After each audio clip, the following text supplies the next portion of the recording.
Hey guys, it's Tyler from Pixabyte, and welcome to another episode of Indie Interview. Today I'm here with Ben Kerslake from Spicy Horse to take a look at their upcoming game, Akaneiro, Demon Hunters. So Ben, thanks for taking the time to be here with us today. It's a great pleasure. I'm glad to be able to speak more about the game and let people know what we're doing here. So, Akaneiro is the latest twisted tale from Spicy Horse, and we have some brand new footage playing in the background. Do you think you can give us kind of a general overview of the game? Yep, sure. Akaneiro, Demon Hunters. It's an action RPG with a particularly, what we like to think, unique setting, being sort of late Edo period Japan. And we've taken inspiration from a lot of Japanese folklore and traditional art, which I think most people will be aware of, if nothing else at this point, thanks to the coverage we've had recently. And what would you say is the player's overall goal or purpose throughout the storyline of Akaneiro? Sure. The overall goal is sort of built up around the idea of a demon hunting order based in Japan, but also kind of worldwide, I suppose. And their mandate is to kind of maintain the balance between demon kind and humanity. And in Akaneiro, the setting is a small island called Yomi Island, which is basically a hellmouth. The meaning of Yomi in Japanese is hell or gateway to hell.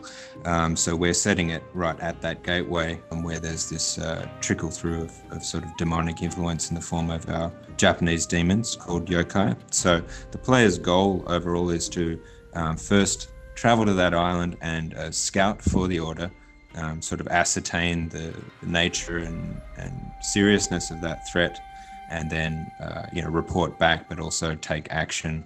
Now to quickly move over to the gameplay side of things, can you talk a little bit about how the class system in Akaneiro works? Yeah, sure. When the player first creates their hunter, they're able to select from 3 different discipline types. Essentially, we slot people into either a prowess type, which is your kind of soldier, frontline fighter, focused on melee abilities and skills, and focuses on dual wielding, so it's all about DPS output and being on the front lines. The second one we have is fortitude discipline type, which is defensive and healing, support based, and they wear heavier armor and sort of initially carry heavy two-handed weapons like large hammers and axes.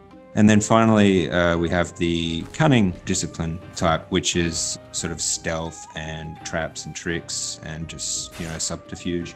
So it's just a ninja type, I suppose. And that one's a lot of fun for people who enjoy sort of screwing around with the AI and sort of doing things that are not so standard. Those 3 disciplines are sort of like the gateway into the game, so that people have a sort of familiar template, but once in the game, you're quite free to mix and match between skills to create sort of hybrid classes, and it's totally up to the player to sort of define their own hunter, their own custom sort of discipline. Now, multiplayer also plays a fairly large role in the game, so I hear. Do you think you can talk a little bit about the different ways it's being integrated? Yeah, sure. Essentially, we've got 2 kind of main threads of multiplayer, sort of an asynchronous and synchronous. So the synchronous is the familiar co-op PvP, and then the other type, the asynchronous, allows you to sort of run around with a copy of your friend, based on one of your friends or one of your fellow hunters. You can sort of summon them as a sort of like a spiritual impression. So it's a simulated form of co-op.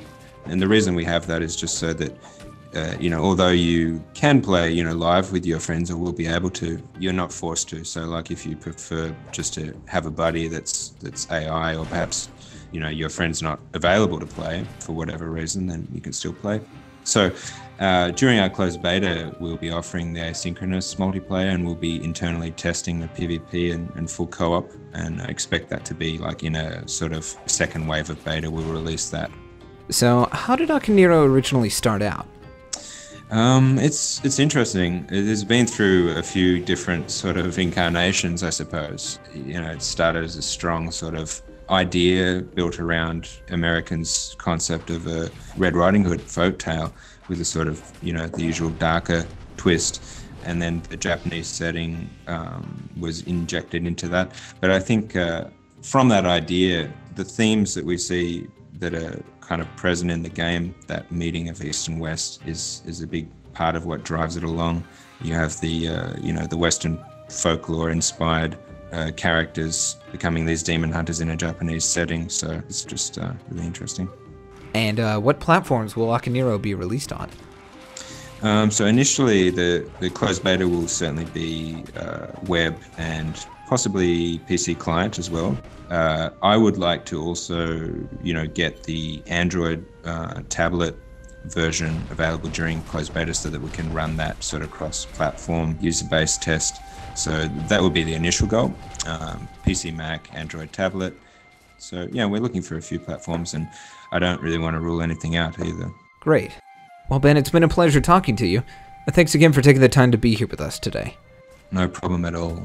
We're really glad, as I said, just to provide this sort of information. And if people want more, they can, visit the page, sign up, and visit us on Facebook and so on. We're out there, so if you have questions and want info, come ask us. Well, guys, that brings us to the end of this interview.